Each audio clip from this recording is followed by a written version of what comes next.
সংস্কারের নামে ভোট বিলম্ব এটা আমরা কোনোদিন মেনে নেব না। আমার দেশের কোনো পোর্ট কোনো জায়গায় ইজারা দিতে হলে আমাদের সাথে আলোচনার বাইরে এই সরকার যদি করেন সেটা আমরা মেনে নেব না।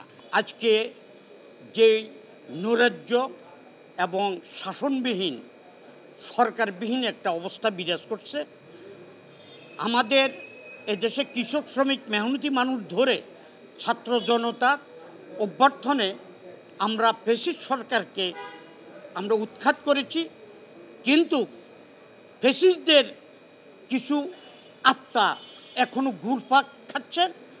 আমাদের সংজ্ঞা হয় যে এই ফ্যাসিস্টদের আত্মা যেখানের মধ্যে ভর করে আছে সেখানে যদি আবার কোনো হোঁচট হয় তাহলে দেশের স্বাধীনতা সার্বভৌমত্বের জন্যে হুমকি হবে।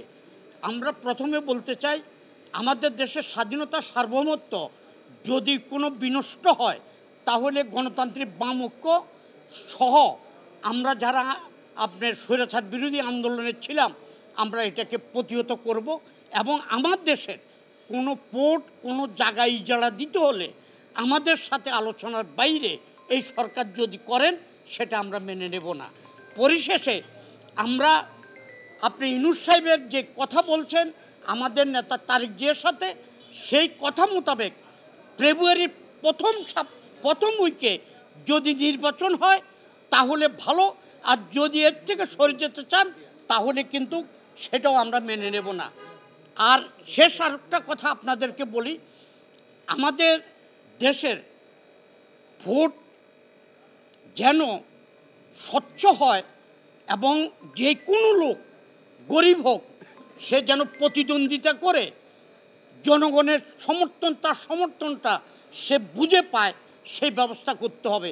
তথাকথিত ভোট এবং আপনার রাতের ভোট তো আর হবে না, আশা করি এত রক্তের পর রাতের ভোট আর হবে না, কিন্তু ভোটের জন্যে আপনার কালো টাকা, পেশি শক্তি এবং দুর্বৃত্তায়ন এবং নির্বাচন কমিশনারদের যেই এই আত্মীয়করণ এটাকে প্রতিহত করতে হবে। এবং পরিশেষে আমরা আগামী দিনে ফেব্রুয়ারির মধ্যে একটা সুষ্ঠু নির্বাচনের দাবি রেখে আমরা অন্তত আপনাদের থেকে বিদায় নিচ্ছি। আমাদের গণতান্ত্রিক বাম ঐক্যের যে 4টি দল আপনারা দেখছেন, আমরা আজকে 16-17 বছর রাজপথে আন্দোলন করে আমাদের বহু লোক আহত হয়েছে, নিহত হয়েছে, কিন্তু আমরা পিছপা হবে না।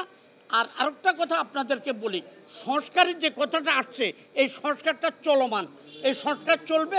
যতটুকু সংস্কার হয়েছে এটা আমরা আলী রিয়াজকেও বলছি, এই সংস্কারটা কারা কারা সবগুলোতে একমত হয়েছে, কারা কতগুলোতে একমত হয়েছে, প্রত্যেকের আপনার এইটা আপনার সমস্ত সংস্কারের তালিকাটা পত্রিকার মাধ্যমে প্রকাশ করতে হবে, আপনাদের সাংবাদিক বন্ধুদের মাধ্যমে। আপনার ডেলি এই যে তামসা শুরু হয়েছে, আপনার কিছু লোকের নিয়ে ওখানে মধ্যে পটো সেশন হয়, আর আপনার কয় যে ভাই রাত্রে শেষ বলে যে ভাই ঐক্যমত বুঝতে পারি নাই, এই তামসা বন্ধ করতে হবে ইউনূস সাহেবকে এবং আলী রিয়াজকে।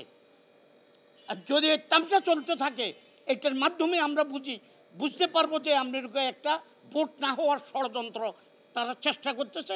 পরিশেষে আমরা এই সংস্কারের নামে ভোট বিলম্ব এটা আমরা কোনোদিন মেনে নেব না। এবং ফেব্রুয়ারির মধ্যে, আর আমাদের তারেক রহমান গতকালকে আপনারা দেখছেন যেই বক্তব্য দিচ্ছেন সেই বক্তব্যের প্রতি আমাদের একত্রতা বোধ করে আমরা আমাদের কথা শেষ করলাম। ধন্যবাদ আপনাদেরকে।